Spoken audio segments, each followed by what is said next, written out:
بسم اللہ الرحمن الرحیم۔ ناظرین، صحابہ کرام نے نبی علیہ الصلوۃ والسلام سے جس طریقے سے قرآن پاک سیکھا ہے یقیناً وہ بالکل بجا ہوگا، صحیح ہوگا، درست ہوگا۔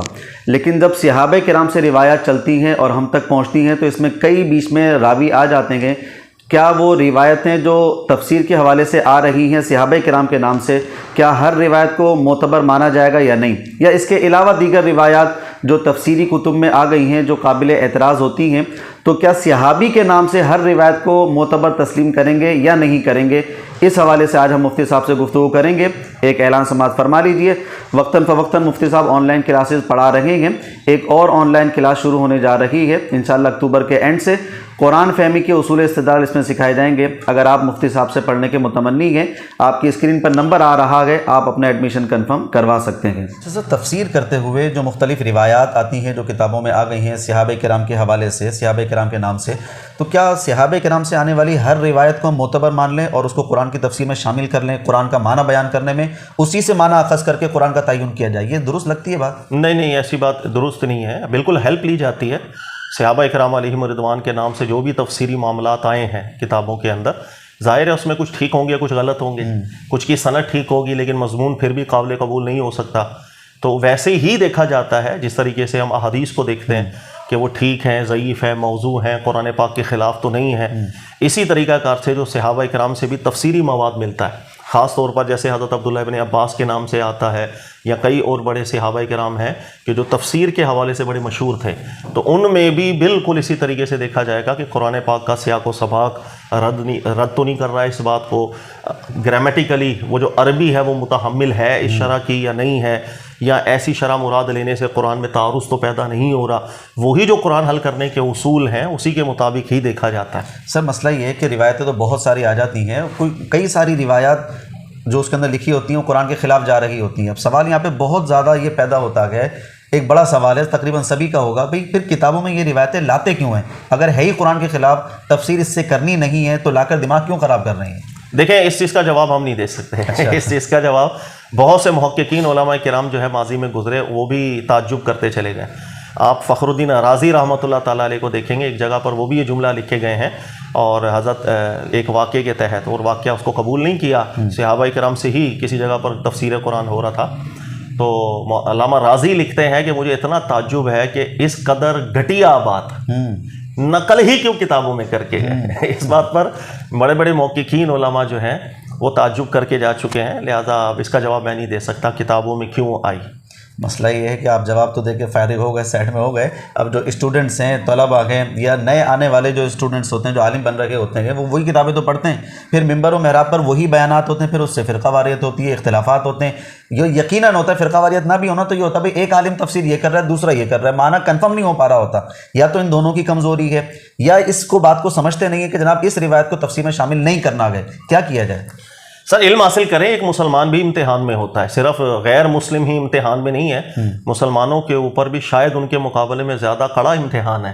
اللہ کے عہد کو پورا کرنا، اللہ سے جو بھی ہمارے وعدے ہیں ان کو نبھانا، اور خاص طور پر قرآن پاک اللہ کے کلام سے وفا کرنا، اس امتحان میں ایک مسلمان ضرور رہتا ہے۔ کئی دفعہ ایسا ہوتا ہے کہ انسان کو پتہ چل جاتا ہے کہ اللہ کا بیان الگ ہے، سیاق و سباق سے وہ بات کو پڑھتا ہے، اس کو پتہ چل جاتا ہے کہ یہ اللہ کا بیان کچھ اور کہہ رہا ہے، لیکن وہ تعصب کا شکار ہو جائے گا، فرقہ واریت کا شکار ہو جائے گا، یا اس روب کے اندر انسان کبھی کبھی آ جاتا ہے کہ یار ماضی میں اتنے بڑے عالم دین کے نام سے کتاب موجود ہے، اس کے اندر یہ روایت آئی ہے، میں اس کو اگر رد کر دوں تو اس کا مطلب کہ یہ کہنا پڑ جائے گا انڈائریکٹلی کہ شاید یہ وہ پاگل تھے۔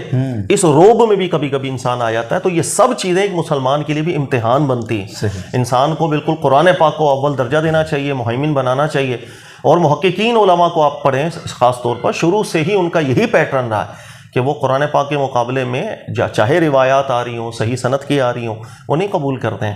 اچھا، یہ ایک آیت کی تفسیر پڑھتے ہوئے یہ روایت ہمارے سامنے آئی، سلیمان علیہ السلام کی جو حکومت تھی نا فرشتوں، جنات پر، انسانوں پر، پرندوں پر، یہ حکومت تھی ایک انگوٹھی کی وجہ سے۔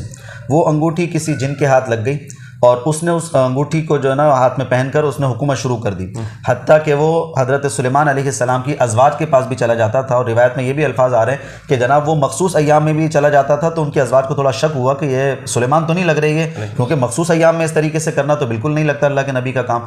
تو پھر انہوں نے سلیمان علیہ السلام سے یوں شکایت کی، پھر وہ انگوٹھی کا معاملہ آگے چلا. اب یہ روایت آ گئی ہمارے سامنے. اب یہ روایت بھی تفسیروں میں آ رہی ہے، اتنی فحش روایات آ رہی ہیں، ایک عام بندہ جو پڑھے گا تفسیر کی کتاب اس کا کیا ذہن بنے گا؟ دیکھیں کچھ ایسے علماء شروع میں گزرے تھے کہ جنہوں نے انہیں روایتوں کو نقل کر دیا تھا، اس میں کوئی شک نہیں ہے جس روایت کی آپ بات کر رہے ہیں. اور حیرانی والی بات ایک ہے کہ جس کو آپ نے بیان نہیں کیا سوال میں، وہ یہ کہ محقق ابن کثیر صاحب کو اگر آپ پڑھیں تو انہوں نے غالباً یہ جملہ لکھا ہے اسنادہ الی ابن عباس صحیح قوی، کہ اس کی سند دیکھیں گے نا تو حضرت عبداللہ ابن عباس سے صحیح طور پر آ رہی ہے. یعنی ایک ایسی روایت جو عبداللہ ابن عباس صحابی اور وہ صحابی جو مشہور تھے کہ قرآن کی تفسیر بہت اچھے جانتے ہیں اور صحیح سند بھی ہے، تو لہذا ایک روب طاری ہو جاتا ہے کہ بھائی یہ واقعہ آیا. پھر اس لیے کئی متقدمین ایسے تھے جو نقل کر گئے، لیکن اللہ کا فضل رہا یہ دین کبھی بھی لاوارث نہیں چھوڑا اللہ تعالیٰ نے. محققین علماء کی ایک بہت بڑی تعداد ہے، آپ فخر الدین رازی کو دیکھ لیں، علامہ نسوی کو دیکھ لیں، ابو حیان مفسر کو دیکھ لیں، اس کے علاوہ علامہ آلوسی رحمۃ اللہ تعالیٰ علیہ کو دیکھ لیں، قاضی ایاز کو دیکھ لیں. یہ تمام کے تمام محققین علماء کرام نے ذکر کیا کہ یہ جو روایت ہے حضرت سلیمان علیہ السلام کی آ گئی تفسیر کے زمرے میں، یہ بالکل بنی اسرائیلی گند تھا جس کو قبول کر لیا گیا. اور بھائی کیوں قبول کر لیا گیا یہ وجہ کا نہیں پتا، لیکن بس کو رد کر کے چلے گئے. اور بہت سخت الفاظ بھی موجود ہیں، اگر آپ دیکھیں گے بڑے سخت الفاظ موجود ہیں. قاضی ایاز نے بھی بڑے سخت الفاظ ذکر کیے، بلکہ مجھے جو یاد آ رہا ہے ابھی حافظے میں، قاضی ایاز تو یہاں تک لکھتے ہیں کہ اس کو بالکل بیان بھی نہیں کرنا چاہیے. ظاہر ہے کیسے بیان کریں، اتنی توہین پر مشتمل ایک بات ہے اور قرآن کی تفسیر بن کے آ گئی، تو کیا کیا جا سکتا ہے. اب اس کا جو مضمون ہے، یہ جو قصہ ہے، آپ خود دیکھ لیں کہ اللہ کے نبی متشکل ہو گیا شیطان اللہ کے نبی کے مبارک صورت سے، اور پھر وہ بہت عرصہ ان کی ازواج کے ساتھ بھی رہا. اچھا نعوذ باللہ تعلقات بھی قائم کرتے رہے. تو یہ اتنا نازیبا مواد ہے کہ جس کو رد کرنا واجب ہے.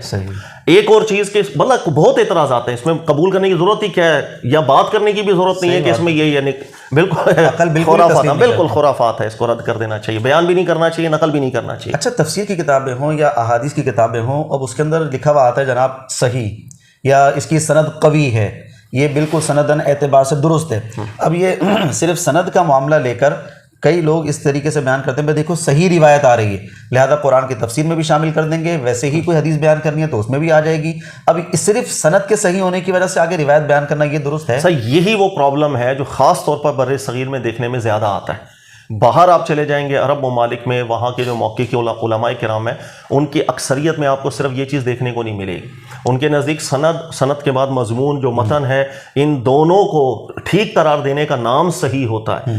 ہمارے یہاں بدقسمتی بر صغیر میں ایسا کچھ نظر آتا ہے ماحول، ایسا نہیں کہ ہر شخص ملوث ہے، ایسا نظر آتا ہے عمومی ماحول کہ وہ سند کے صحیح ہونے کو انف سمجھ جاتے ہیں کہ بھئی بات ٹھیک ہے، یہ سلف کا منہج ہو گیا، یہ سلف کی بات آ گئی، ہم رد نہیں کر سکتے.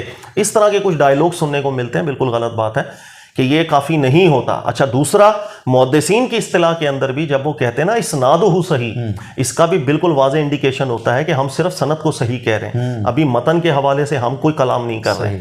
ہر وہ محدث جو ابھی متن کو اوکے نہ قرار دے کے گیا ہو تو وہ صرف اتنی بات لکھ کر جاتے ہیں اسنادہ صحیح، یعنی وہ اشارہ دیتے ہیں کہ میری تحقیق صرف سند تک رہی ہے، آگے مضمون حدیث کو دیکھ لیجئے گا کہ ان کو وقت نہیں ملا یا دھیان نہیں گیا یا ان کو گڑبڑ لگ رہی ہے لیکن وہ کنفرم نہیں ہو سکے، کوئی بھی وجہ ہے، تو وہ صرف انڈیکیشن کر جاتے ہیں، انڈیکیٹ کر جاتے ہیں کہ اسنادہ صحیح، صرف سند اس کی صحیح. پھر اس کے اندر متن و مضمون کے اندر کوئی علل ایسی پائی جائے کہ جو اپنے سے قوی روایات کے بھی خلاف ہو، مضبوط بات کے خلاف ہو، ایک تعامل جو تھا اس کے خلاف ہو یا قرآن پاک کے خلاف ہو، تو پھر لازمی طور پر یہاں رد کر دیا جاتا ہے یا اس میں تعویل کر دی جاتی ہے. یہ ایک پورا ایک تحقیقی فن ہے، اس کو اسی طریقے سے ہی حل کیا جاتا ہے.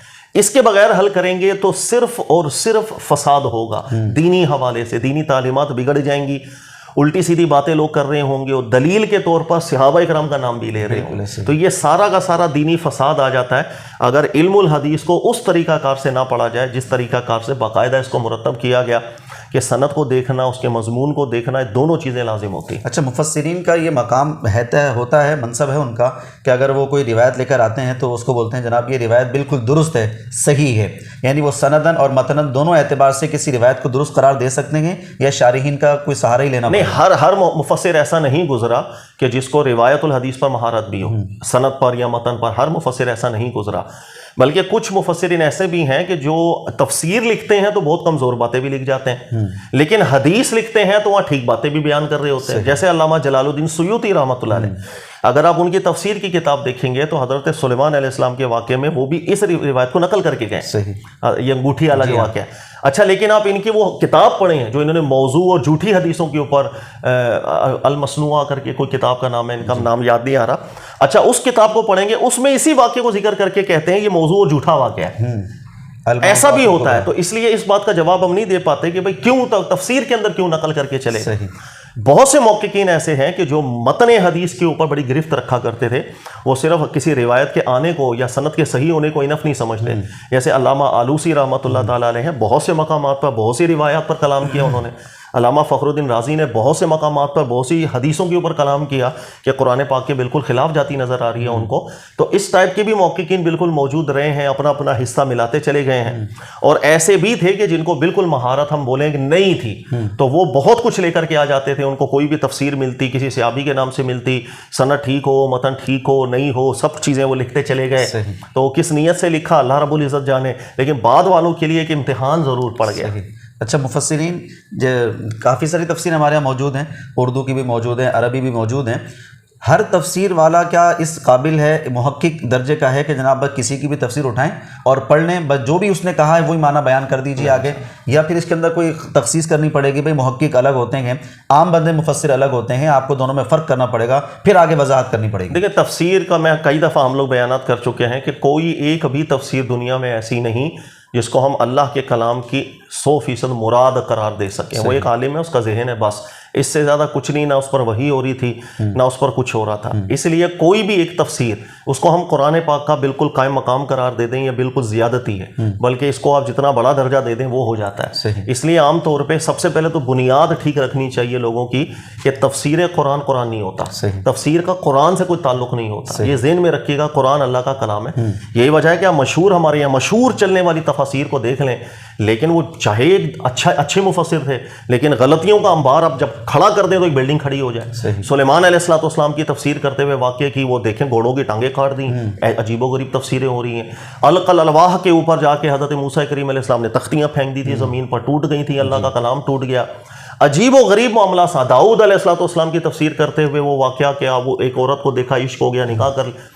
سر تفسیر ایک الگ چیز ہوتی ہے، ایک عالم کا ذہن ہے بس، اس سے زیادہ کچھ نہیں، اس سے انسان ہیلپ ضرور لیتا ہے، لیکن وہ جو متن قرآن ہے اس پر مہارت آپ کو ہونی چاہیے۔ جب تک متن قرآن کی مہارت آپ کو نہیں ہوگی، آپ تفسیروں سے دین سیکھیں گے، آپ اس میں ٹھیک بھی سیکھ رہے ہیں غلط بھی سیکھ رہے ہیں، اسے چلتے چلے جائیں۔ تفسیر بالکل اسی طرح ہوتی ہے جیسے حدیث آپ کے سامنے آ جائے، ٹھیک بھی ہوگی غلط بھی ہوگی، تفسیریں بھی ٹھیک بھی ہوتی ہیں غلط بھی ہوتی ہیں، دونوں رخ آ جاتے ہیں۔ تو اگر آپ کے پاس وہ مہیمن طاقت نہیں ہے قرآن پاک کی، تو پھر آپ فرق نہیں کر سکیں گے ٹھیک غلط کا۔ اس لیے یاد رکھیے گا، متن قرآن کی مہارت ہونا یہ الگ چیز ہوتی ہے، تفاسیر بہت الگ چیز ہوتی ہیں، وہ جسٹ پڑھنے کے لیے ہوتی ہیں، اس سے ہیلپ لی جاتی ہے۔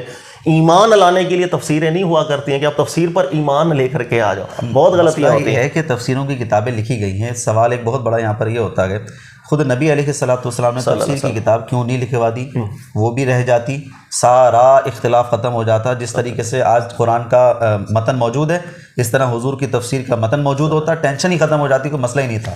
سر بہت ایک بہترین سوال ہوتا ہے کہ رسول اللہ صلی اللہ علیہ وسلم ایک تفسیر قرآن لکھوا کے چلے جاتے۔ سر رسول اللہ صلی اللہ علیہ وسلم نے اگر کوئی کام نہیں کیا، یقیناً اللہ تعالیٰ کی طرف سے ہی فیصلہ تھا، ٹھیک ہے، اور اللہ ہی کی طرف سے اگر فیصلہ تھا تو اس کا مطلب ہے کہ اس چیز کی ضرورت ہی نہیں تھی۔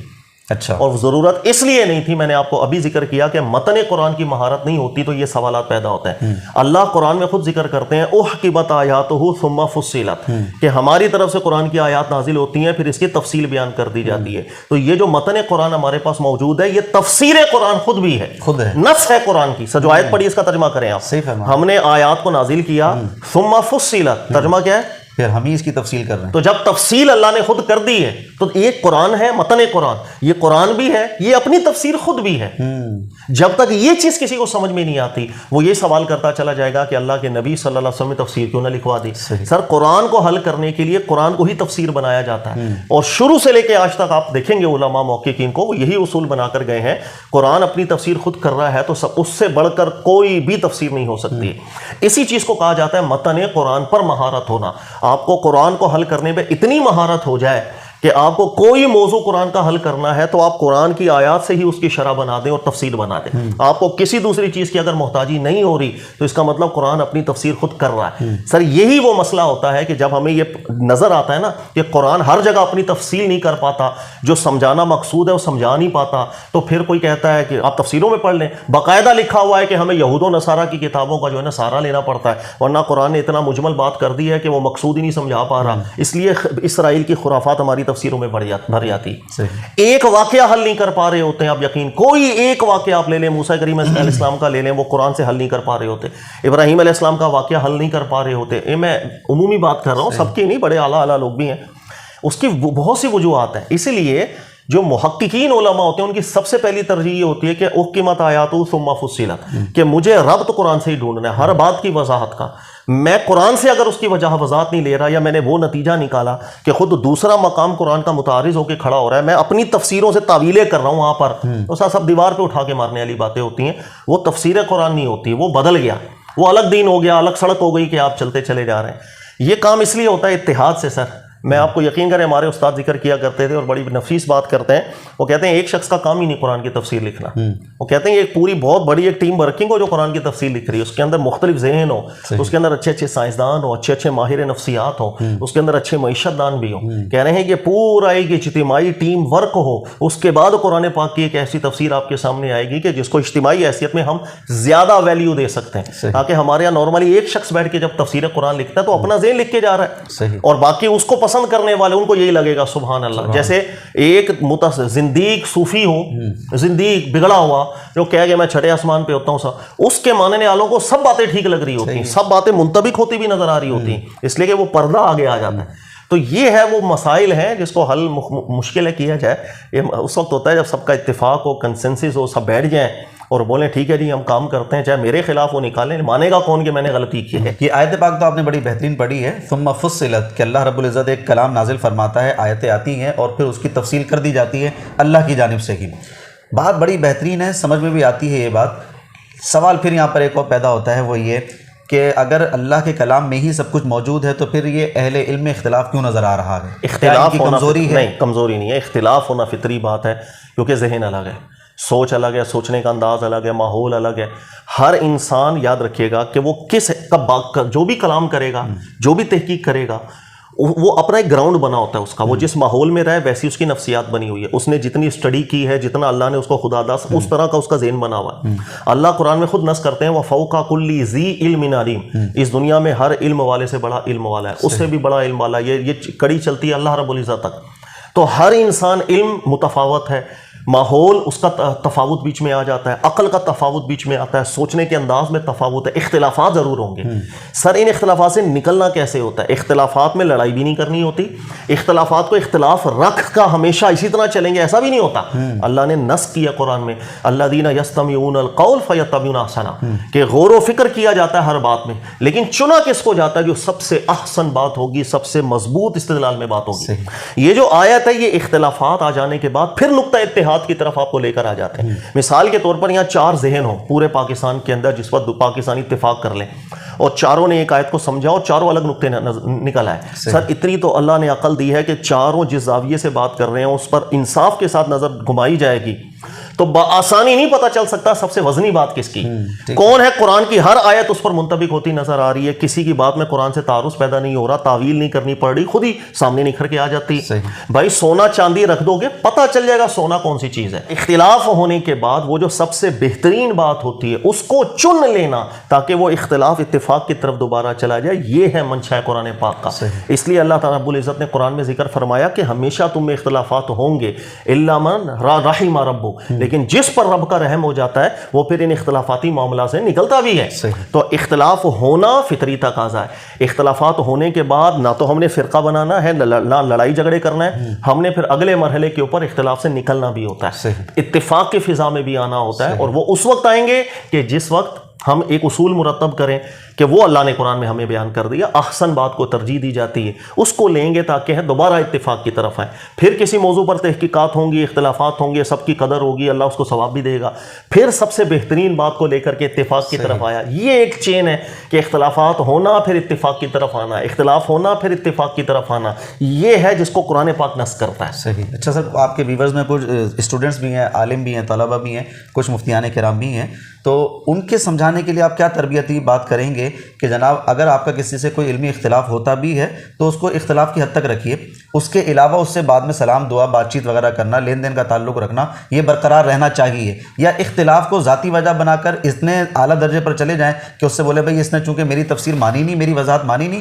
لہٰذا اس سے سلام دعا بند ہو گئی میری. سر یہ تو وہی بات ہو گئی، یہ تو قرآن کے بالکل خلاف ہو گئے. ہم دیکھو اللہ قرآن پاک میں ذکر فرماتے ہیں کہ اے میرے رسول، اگر آپ دنیا کا مال بہت کچھ خرچ کر دیتے تو ان کے دلوں کو نہیں ملا پاتے. یہ خاص اللہ کا فضل ہے جو ان کے دل مل گئے.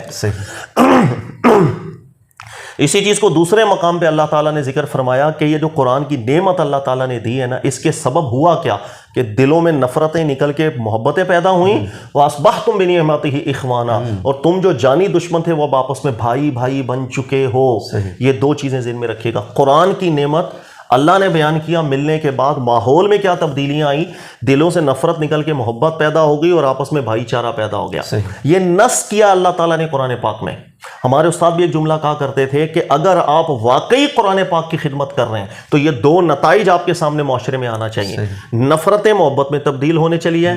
نمبر دو، آپس میں بھائی چارگی پیدا ہو، نفرتیں ختم ہوں گی اور بھائی چارے کا ماحول پہ. اگر یہ دو اثرات معاشرے میں نہیں دکھ رہے ہیں تو آپ چاہے ہر مسجد کے اندر درس قرآن کر رہے ہیں، اس کا مطلب وہ اثر قرآن پاک سے بہت دور ہیں آپ لوگ. یہ اللہ کی اتنی پیاری آیت ہے کہ آپ اس کو جتنا پڑھیں سبحان اللہ. یہی اب رسول اللہ صلی اللہ علیہ وسلم کے زمانہ مبارک میں آپ دیکھیں معاشرہ کیسے بن گیا تھا. صحابہ کتنے بھائی بھائی بن گئے کہ ایک اعلان میرے نبی علیہ الصلوۃ والسلام نے فرمایا تھا کہ انصار مہاجرین بھائیوں کی طرح گھر پہ رکھ کے رکھا تھا یا نہیں رکھا تھا. ایک ایک اعلانات کے اوپر ہی معاشرے نے قربان کر دیا، سب نفرتیں دور کر دیں. اگر دوبارہ کبھی بھی محسوس بھی ہوا تو رسول اللہ صلی اللہ علیہ وسلم نے اتنا سخت ایکشن لیا کہ یہ محبت جو ہے نا نفرت میں دوبارہ نہ تبدیل نہ ہو. تو یہ ذہن میں رکھیے گا. قرآن پاک نتائج بھی بیان کرتا ہے کہ قرآن کی نعمت سے معاشرہ دیکھیں، آپ محبت کی طرف جا رہا ہے، معاشرہ بھائی چارگی کی طرف جا رہا ہے تو ٹھیک ہے، اس نعمت کی ہم نے قدر کر لی. نہیں جا رہا تو سر پہ شاید ہم کسی اور رستے پر لگے ہوئے ہیں، وہ نتیجہ وہ پھل ہم نہیں کھا رہے جو اس درخت سے ہمیں ملنا چاہیے. ٹھیک ہے سر، بہت شکریہ. آج اچھی نشست رہی تربیتی اور سیکھنے کو بھی بہت ملا. یقیناً ناظرین کو بھی بہت سیکھنے کو ملا ہوگا. ٹھیک ہے، اللہ تعالیٰ آپ کو برکتوں سے نوازے.